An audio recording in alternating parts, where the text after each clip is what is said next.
Hi guys, and welcome back to my channel. So today's tutorial is on this beautiful model here. We are going to be presenting the Brown Smokey Eye. So first step, we are taking MAC Cosmetics Soft Ochre Paint Pot as a primer and putting it all over her lid up to her brow bone with a Morphe E27 brush. I am going to ask her to look down and to her right side just so we can get more into that inner corner, and then we're going to set it in with any cream eyeshadow. I used Morphe's Cream Puff, I believe it's eyeshadow number 3. So first transitioning shade here is Anastasia Beverly Hills Burnt Orange. My clip was out of focus and I'm so sorry, but I did want to keep it in here because I want you guys to see the motion of my blending. So this is a Morphe M441 brush. I am just taking this all the way from outer corner to inner corner.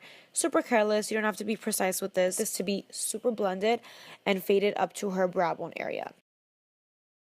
Next, I'm going to be picking up the shade Sienna with a Sigma Beauty E45 small tapered blending brush. This is perfect because it just fits right into the socket of the crease. So I am keeping this a little bit lower than the orange shadow from Anastasia, but I am being more precise with this. And I want to place this more versus blending. I want to place it with the E45 and then go back in with our first brush, the M441, and blend it out with that. I go back and forth with this. I do repeat this step 2 or 3 times just so I can get the darkness I desire. So don't forget to also get into the inner corner because we don't want this look to just be smoky on the outer area. We want the whole look to be blended and seamless. Next step, we're going to be taking the same exact brush, the E45, with the shade Fudge by Anastasia, and we are repeating the same exact steps we did with Sienna. But again, we're going to keep this lower. So this is the brown that we're going to pack all over her lid. We are placing this in her crease before packing it on her lid, just so once it is packed on the lid, it has something to sit under and blend right into. So you guys see that this does look messy, but that's okay. We have to go back in and blend it. I do repeat this step twice, just like I did with Sienna. So I go back in with the 441 and blend this out again, of course. And then I take a flat brush. Any flat brush would do. I just forgot the name of this one, but I will find it and I will link it below. But I love this one because it's big enough to fit the whole lid, but it's also small enough to work in sections. What I mean by sections is you guys can see here I'm going back and forth. I'm picking up more product. I'm applying it section by section. I do this because I want to make sure that the shadow is consistent throughout the whole lid. I don't want there to be inconsistency. And I flip my brush upside down just to make sure that it is packed on as closely as it can be to the lash line. So another trick that I do is I switch my brush to a smaller flat brush to get into the inner corner because I don't want this to go too high in the inner corner, and it is a larger brush. So you guys can see here that this is teeny tiny. And again, I don't know the name of this brush, but I will find it for you guys and I will link it.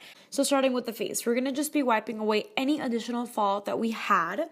Here I'm using the Neutrogena wipes, the ones in the blue packaging. I get them from Costco. They are amazing. For moisturizer, I'm taking Embryolisse on a stippling brush. For her primer, I'm going to use the Pearl Radiance Primer with a Sigma brush. I will list them all down below.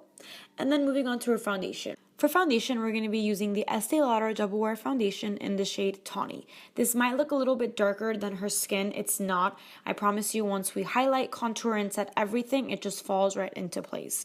So I am taking this with a damp beauty blender. It's important to apply your foundation with a beauty sponge because I think this is the best coverage and the best finish that you will ever get. So I dab this in her skin. I avoid underneath her eye area because we are going to go in with a full coverage concealer that will do the job. So for concealer, we're going to take the MAC Pro Longwear Concealer in the shade NC20. We're going to take this underneath her eyes, down the bridge of her nose, her forehead, and her chin. I like to apply this with a flat brush first. Then I go in and buff everything out. I like to start off with the chin, down the bridge of the nose, and the forehead. With this, I like to blend it with the bottom part of the sponge. And then for the under eye area, I like to flip my sponge back around and use the tip area because we will get closer to the eyes and you want to be more precise with that. So next we're going to start contouring. I will list whatever I'm using below. It is a cream product. I am taking this on a Morphe M501 brush and just whisking this in the hollows of her cheeks, the forehead, her chin, and a little bit on the nose, just to chisel it. She has a beautiful nose, so I don't want to do too much to take away from her natural beauty, but I want to just add that oomph. I prefer this versus sculpting the face and just getting a flat brush and just drawing brown lines on the skin, because that might just sit heavy and it might dry on the skin. So I like to just whisk it on the face and then blend it back with my beauty blender. So you guys can see how flawless the blend looks. After this is done, we're going to take Laura Mercier's translucent setting powder and bake underneath her eyes, underneath her contour, the nose, the forehead, the lip area, and the chin. I also apply some powder down the bridge of her nose just to make that area seem more highlighted. Once that's done, I take my powder brush, this is the Morphe E2, and I dust off all the powder that's on her skin. For her under eye area, I just dust off the powder and I drag it down to the rest of her face. This way, the Laura Mercier translucent sets her whole face, so when we go in for bronzing, the contouring area won't be spotchy. So for bronzing, I'm taking the Morphe M438 Natural Hair Tapered Bristle Brush. I'm going to be using the Kat Von D Contouring Palette. I'm taking the middle shade from that, and I'm going to be using this and dusting it in the areas that we contoured. So this means the cheekbones, the forehead, the chin. You get the gist. To add a more bronze-like effect, I'm going to take Gold Deposit by MAC. This has been my obsession lately, with a Luxie 640 brush. If I'm wrong, I will list it below. And I have my client smile, and I just pop this on her cheeks, and this gives such a beautiful, youthful, healthy glow.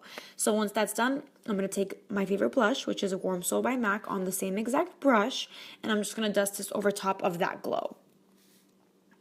Moving on to highlight, I'm going to be taking the Becca Shimmering Skin Perfector Liquid in the shade Champagne Pop. With my beauty blender, I'm going to be placing that on the highest points of her cheekbones, down the bridge of the nose, and on the Cupid's bow, getting it ready for highlighting. Once that's done, I'm going to take the powder version of Champagne Pop, again from Becca, and I'm going to place that over top of this liquid so your highlight is living, okay? We need this highlight to live. So taking my cute little pinky, I'm going to be dabbing a little bit of this on the tip of her nose just to kind of lift it, not that she needs a lift. And then I'm going to just take my bronzer brush back and just whisk around it so it's not too harsh. And you guys already know the deal. You have to highlight the Cupid's bow, especially with lips like that. It's a given. For brows, we're going to take the Tamnova Cosmetics Brow Duo in the shade Blondie with a M158 Morphe eyebrow brush. Okay, that was a tongue twister. So for her brows, she already has such beautiful statement brows. They are not thin. I don't have to draw them out. I don't have to sculpt anything. What I'm doing is just outlining and shaping. So this is pretty much all she needs. For her lower area, I'm just going to lift up the brows. I brush them upward, and then I outline the lower line, and then I brush them downward, and then I outline the top part. It's so simple. She had such easy brows to work with. Thank you, girl. Your brow artist is God. So moving back to the eyes, we're going to use a brown pencil. This is from Jouer. I am obsessed with it. It is so creamy, glide down like a dream. And then we're going to buff that out with a short shader brush and the shade orange, burnt orange. Again, the first shade that we put in our crease, we're going to do the same things on the lower lash line. So I run this against her whole lash line, and then I take the Sienna shade, which is a little bit darker than this. Again, same step across her whole lower lash line. After this, we're going to take a angle brush. This is from Namies. I will link it below, with the shade Fudge. Super precisely, we're going to run this across her lower lash line, but in a very thin line. After that's done, we buff it out, and then you're good to go.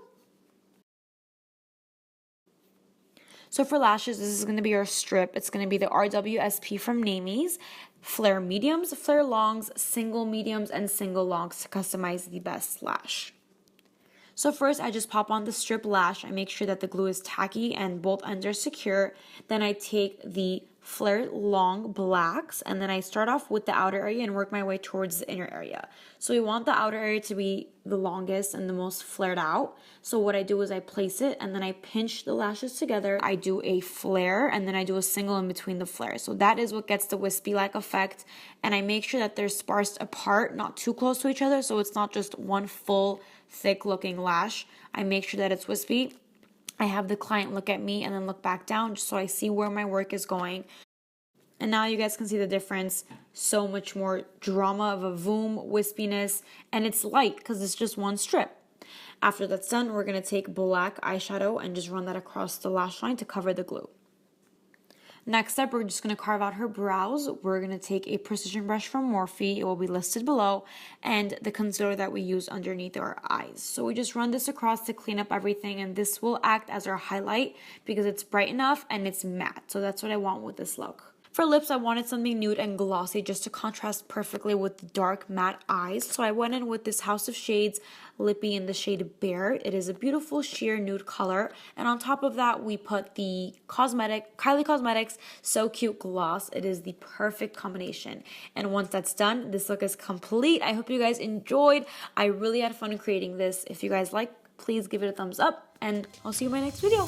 Mwah. Bye!